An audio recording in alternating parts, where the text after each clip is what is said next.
Shalom, la Côte d'Ivoire, shalom, les frères et sœurs, shalom, à l'ensemble de l'Afrique, shalom, à ceux-là même qui sont épris de paix,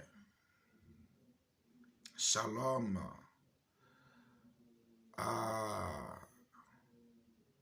au président Laurent Gbagbo et à sa femme, Madame Simone Eivé Gbagbo.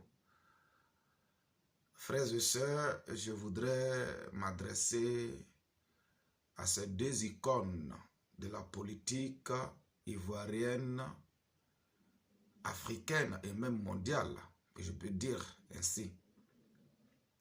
Vous savez, ça me fait la troisième vidéo que je fais sur la Côte d'Ivoire.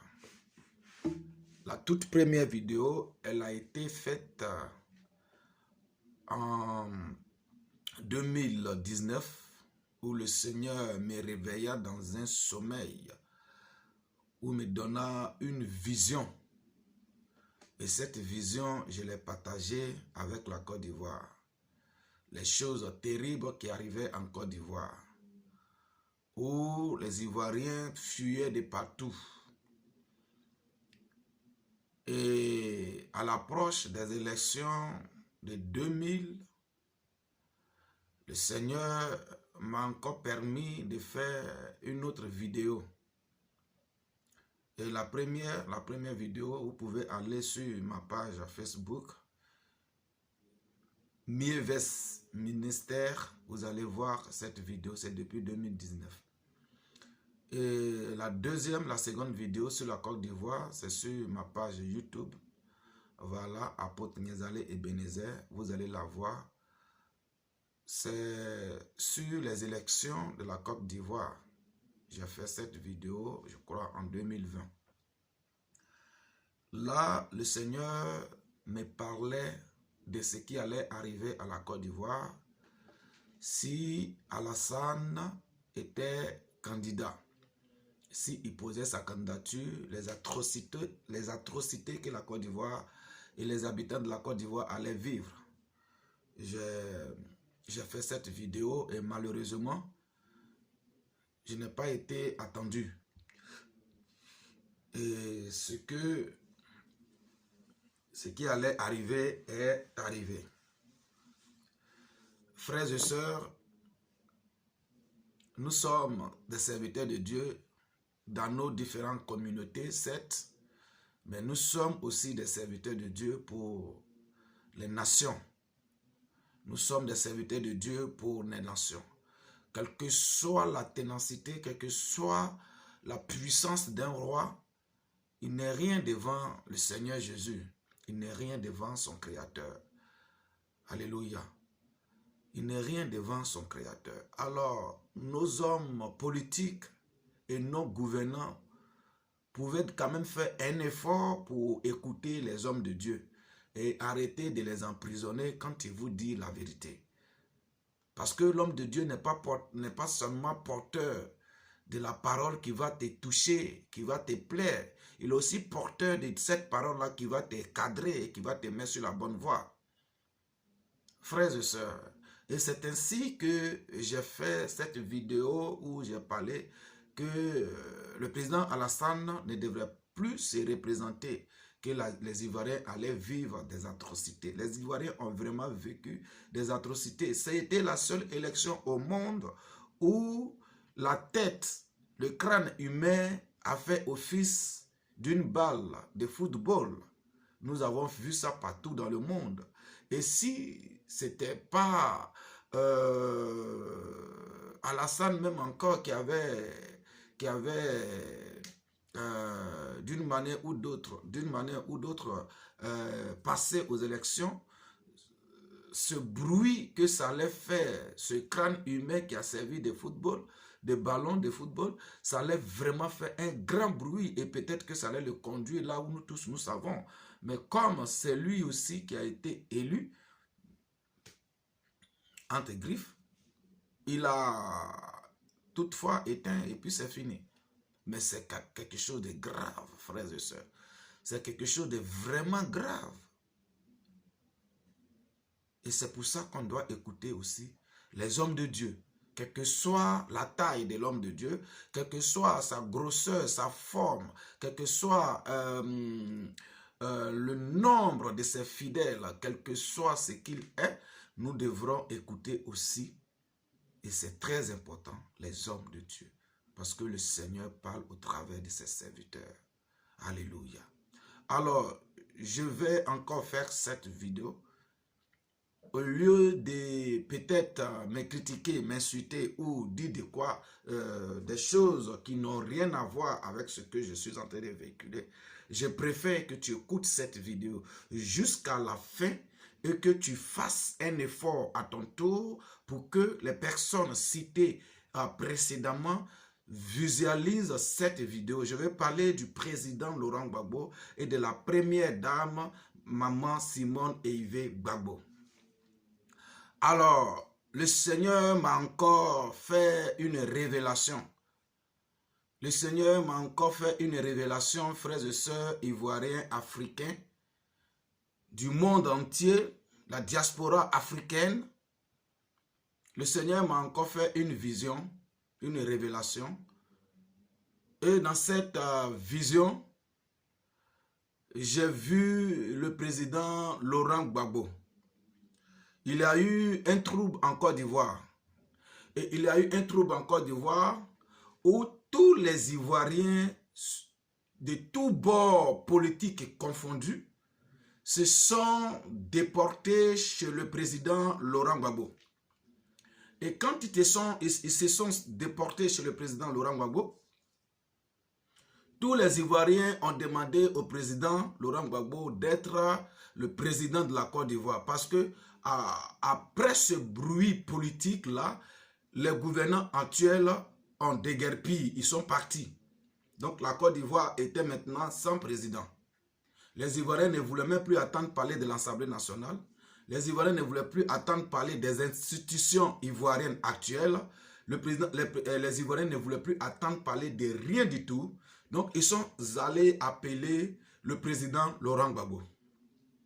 Et vous connaissez l'homme. Il a dit sans élection, lui, il ne peut pas s'asseoir à la tête du pays. Et science tenante, je ne sais pas par quelle magie, mais science tenante dans cette vision que j'ai eue, les Ivoiriens ont tenu des élections partout en Côte d'Ivoire et partout dans le monde où se trouvaient les Ivoiriens. Tout le monde a participé à ces élections. Et partout, les médias en parlaient que ces élections qui ne sont pas préparées étaient des élections vraiment extraordinaires.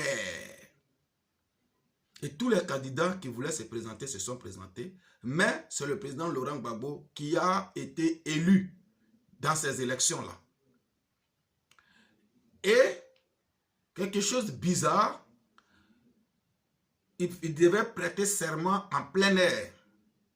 En plein air, je pense que ça doit être au palais présidentiel, où il avait mis des bâches partout qui devaient prêter serment pour aller s'asseoir.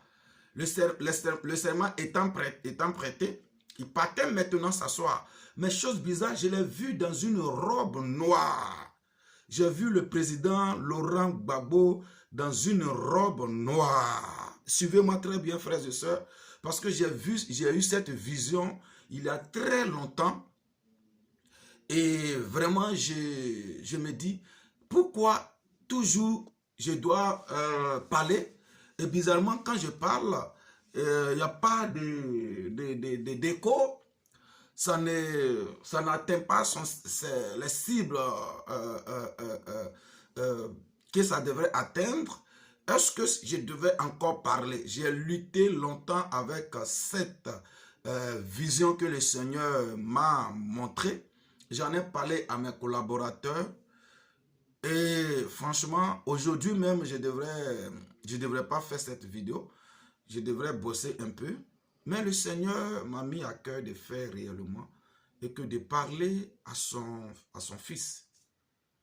Et c'est pourquoi je le fais.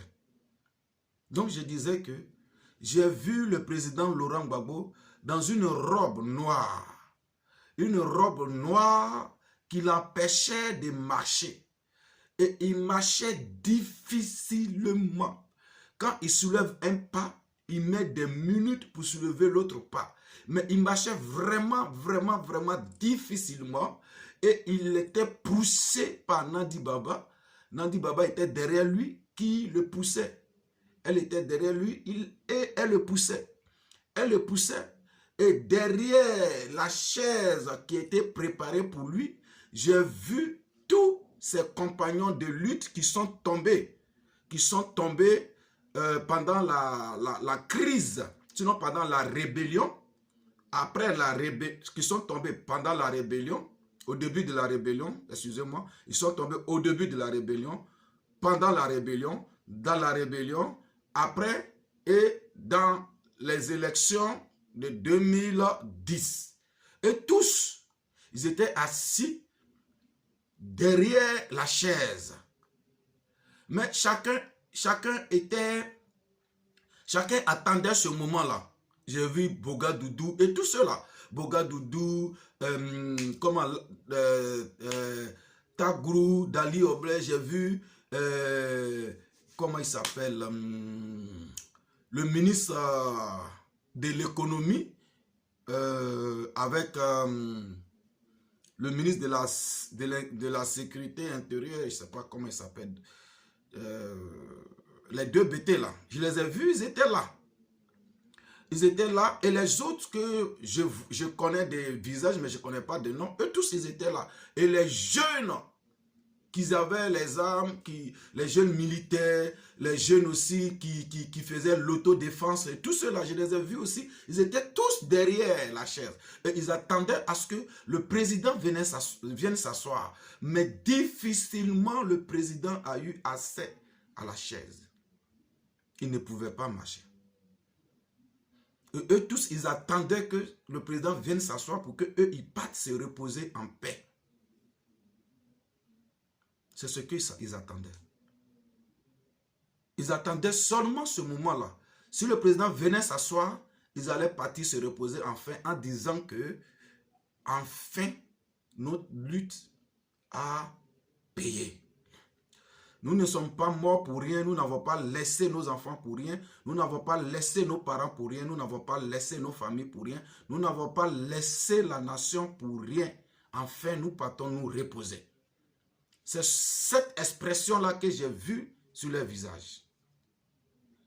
Et en les regardant intérieurement, c'est ce que je ressentais, c'est cette voix-là qui était au fond de moi. Et malheureusement, le président n'est pas allé s'asseoir et je me suis réveillé et la vision est finie. Mais je n'ai plus dormi. Je me suis demandé. Sur des semaines, je me suis demandé. Frère, le président Laurent Gbagbo ne devrait pas divorcer. Il ne doit pas divorcer. Il ne doit pas divorcer. Il ne doit pas divorcer. Parce que deux, ils ont été humiliés. Deux, le Seigneur les attend tous les deux pour laver l'affront.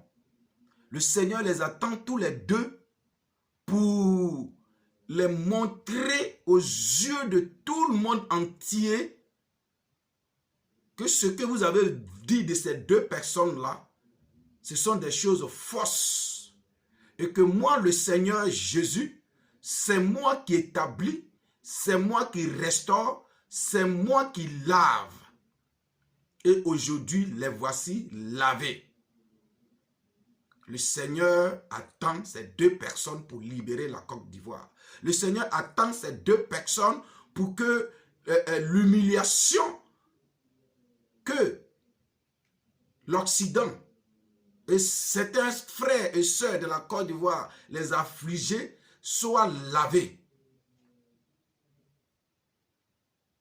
Je veux dire au président Laurent Gbagbo de ne pas jouer le jeu de l'impérialiste, de ne pas soutenir l'impérialiste. Parce qu'en restant dans cette posture-là, il soutient l'impérialisme et l'âme de ces de ses frères d'âme, l'âme de ses compagnons, l'âme de ses frères de lutte, l'âme de ses amis et de ses camarades ne peut pas se reposer en paix.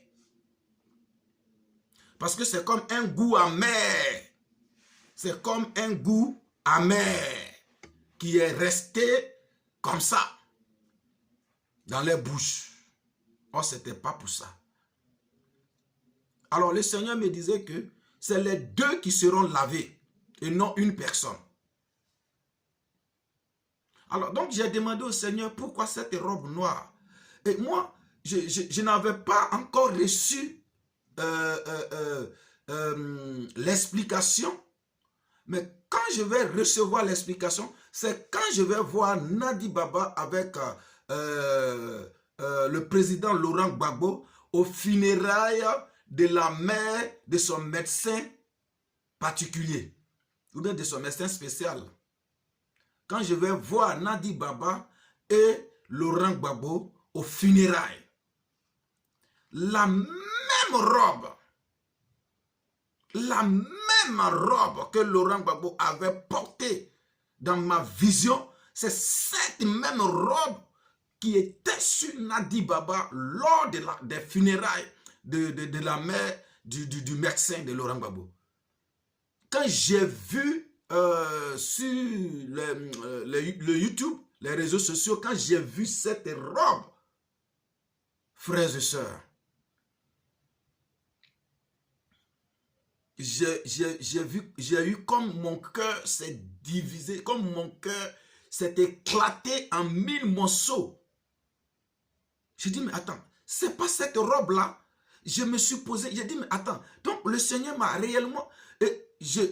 Mais après, j'ai dit, ce n'est qu'une vision. Et je me suis tué dessus. Mais à chaque fois que je vais prendre la chair pour prêcher, le Seigneur me dit, je t'ai donné une parole. Je t'ai donné une parole. Et aujourd'hui, je ne vais pas dire que j'ai décidé de le faire, mais l'Esprit Saint m'a poussé à le faire. J'ai aussi sur les réseaux sociaux, j'ai vu Maman Simone qui parlait de la situation actuelle de la Côte d'Ivoire. Et de la situation actuelle de la Côte d'Ivoire, elle a pris le livre des Juges, chapitre 12. Oui, Maman Simone, tu as raison de prendre ce livre des Juges, chapitre 12, 13, même voire 14. Et ça, il est question de Samson. Mais Maman Simone, ce que tu dois savoir, c'est que tes partisans sont aussi en train de creuser l'écart. Ils sont en train de creuser déjà ce trou qui est entre toi et ton mari. Parce qu'ils ne font rien pour vous rapprocher. Mais plutôt les actions qui sont menées sont faites pour vous éloigner encore. J'en veux pour preuve, partout où le président passe, ils te font aussi avoir des programmes là-bas pour que tu puisses passer là-bas. Même si les gens ne le voient pas comme ça, c'est ce que le Seigneur me dit. Ça va à l'encontre de l'attente entre toi et le président Gbagbo. Le président Gbagbo est parti au Congo. Maman Simon, tu es parti là-bas. Il est allé au Ghana. Tu es parti là-bas. Quand il a des sorties, des visites dans le pays, dans les jours qui suivent, tu as aussi des visites et des sorties dans le pays. Ce n'est pas normal. Vous ne devrez pas jouer à ce jeu-là. Vous ne devez pas manger dans la poubelle politique. Non. Le Seigneur vous attend. La Côte d'Ivoire vous attend. les Ivoiriens qui sont morts pour la Côte d'Ivoire, les âmes attendent que vous soyez installés pour qu'ils se reposent. Ils pleurent, ils se disent qu'ils se sont donnés pour rien.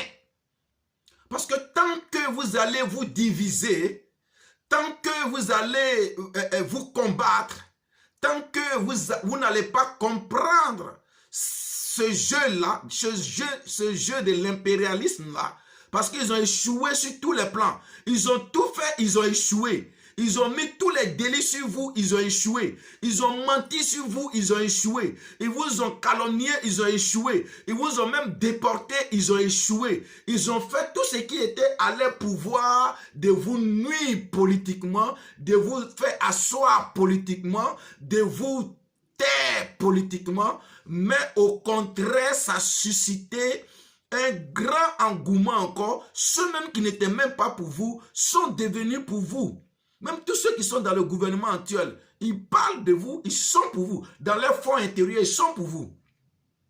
Tout le monde, tous les Ivoiriens, tous les Africains, la diaspora, même les Européens, ceux-là même qui sont de la vérité, ils sont pour vous.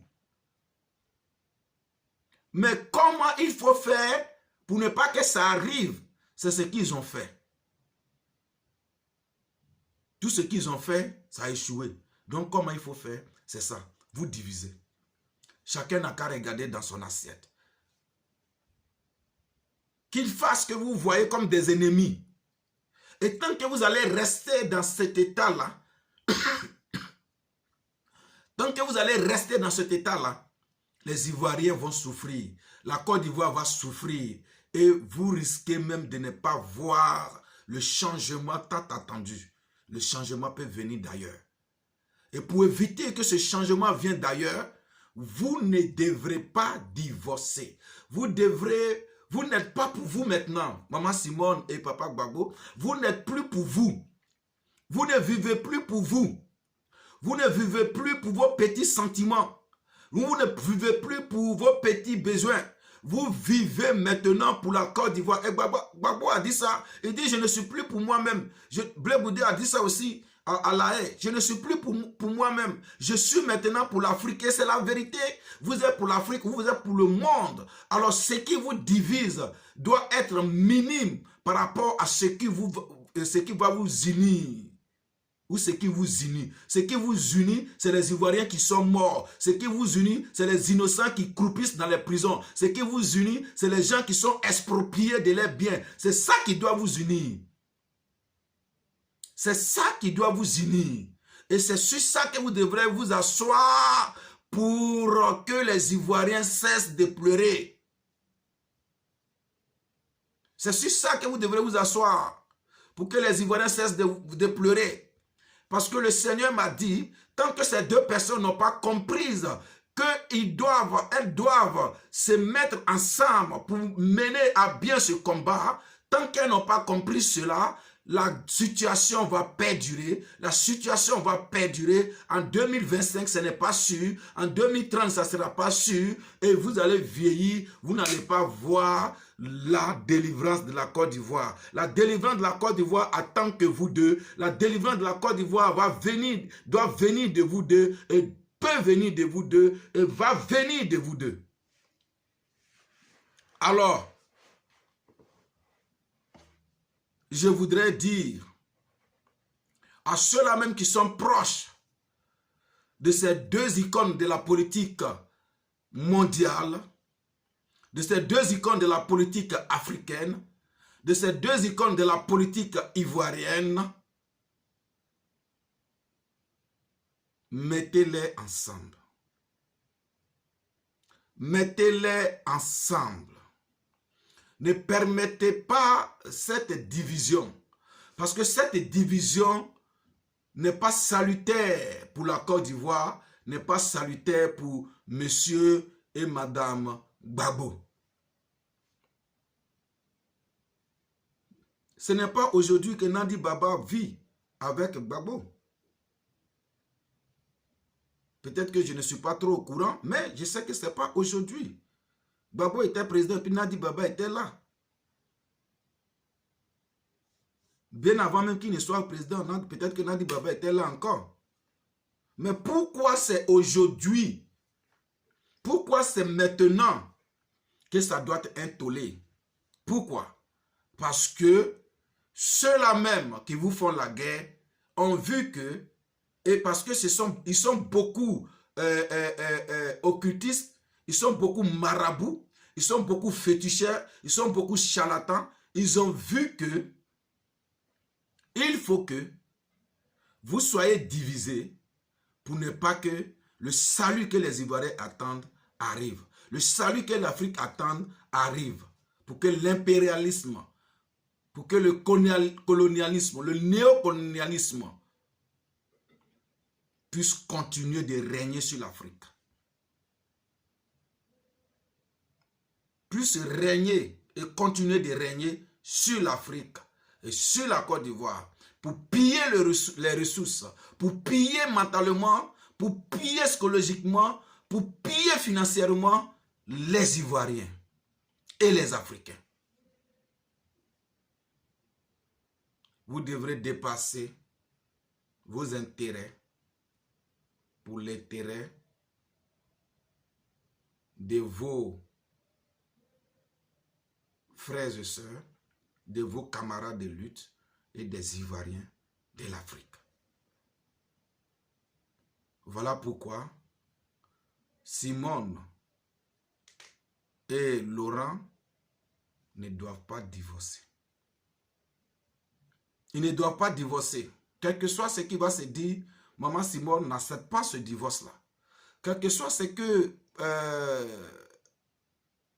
maman Simone t'a fait, papa Gbagbo, s'il te plaît, n'accepte pas, ne va pas au divorce. Reprends maman s'il te plaît, reprends Simone s'il te plaît, parce que les Ivoiriens peuvent te suivre. Mais le pouvoir, c'est Dieu qui le donne et tu le sais très bien. Si Dieu ne t'a pas donné le pouvoir que tu viens t'asseoir, ça devient placali dans ta main. Et on a exemple partout en Afrique. Si Dieu ne t'a pas donné le pouvoir que tu viens t'asseoir, c'est placali ça devient. Alors, pour que Dieu qui t'a donné ce pouvoir je crois en 2000, oui en 2000, qui a permis que malgré que le pays soit divisé, tu payes les fonctionnaires, tous les fonctionnaires de la Côte d'Ivoire, et même tu donnes crédit au Burkina, au Mali, en Guinée, crédit, et tu réussis à payer les dettes de la Côte d'Ivoire, parce que c'est le Dieu d'Israël, le Seigneur Jésus-Christ de Nazareth, qui t'a investi, qui t'avait mis là, il t'avait donné tout ce que tu pouvais, tout ce dont tu avais besoin pour gérer ce pays-là. Et il t'a donné la sagesse, il a mis les hommes sages auprès de toi, et ces hommes avec toi, vous avez dirigé, géré et entretenu ce pays-là, jusqu'à ce que vous arriviez à payer les dettes dans la guerre, sans l'appui extérieur, sans les bailleurs de fonds, sans rien de tout. Vous avez payé la dette ivoirienne, vous avez payé les fonctionnaires de la Côte d'Ivoire, bien encore plus, vous avez décroché les instituteurs qui étaient accrochés, ou je ne sais pas quoi, vous les avez tous décrochés, les fonctionnaires avaient double salaire, salaire à double vitesse, c'est-à-dire c'est même catégorie, mais ce n'est pas même salaire, parce qu'il y avait salaire accroché, salaire décroché, vous avez harmonisé tout ça, sans l'appui financier d'ailleurs. C'est le Seigneur qui t'avait mis là et c'est lui qui a donné tout ce dont tu avais besoin pour amener bien ce pouvoir qui t'avait mis dans les mains. Alors pour qu'il ait encore la main sur toi, pour qu'il ait encore des gens autour de toi, pour que les Ivoiriens pleurent encore ton nom, même si tu ne vis plus, pour que les Ivoiriens t'aiment encore plus, il faut rapprocher maman Simone auprès de toi. Maman Simone, il faudrait que tu fasses des actions qui vont plaire le vieux père. Il faudrait que tu fasses des actions qui vont toucher le cœur du vieux père. Il faudrait que tu sois celle-là même dont parle la Bible dans le livre de Hébreux, dans le livre de Proverbes. Dans le livre de Proverbes. Il faudrait que tu sois celle-là même. Oui, il le faut. Il le faut, Maman Simone. Arrête d'aller là où Laurent Gbagbo s'en va. C'est-à-dire, s'il a meeting, il faudrait que dans le mois ou bien dans les jours à venir, toi aussi tu aies un meeting. S'il est sorti du pays, dans les jours ou dans les mois à venir, il faudrait que tu sors pour aller dans le même pays qu'il va. S'il est parti ici, il faudrait que... Non! Vous n'avez pas besoin de monter votre cote de popularité. On n'a pas besoin de ça. Non, on n'a pas besoin de ça. Ce que les Ivoiriens cherchent et ce que le Seigneur cherche avec vous, c'est l'union de vous deux qui va amener le Seigneur à vous laver. À vous laver. À jeter l'humiliation, l'opprobre que les gens ont mis sur vous. Que Dieu vous bénisse. Que Dieu bénisse la Côte d'Ivoire. Que Dieu bénisse sa parole. Merci. Je sais que vous allez écouter ce message. Et je pense que de ma part, j'ai fait ma part. Et je voudrais que vous fassiez la vôtre. Parce que le Seigneur attend votre union pour vous laver. Que Dieu vous bénisse. Shalom.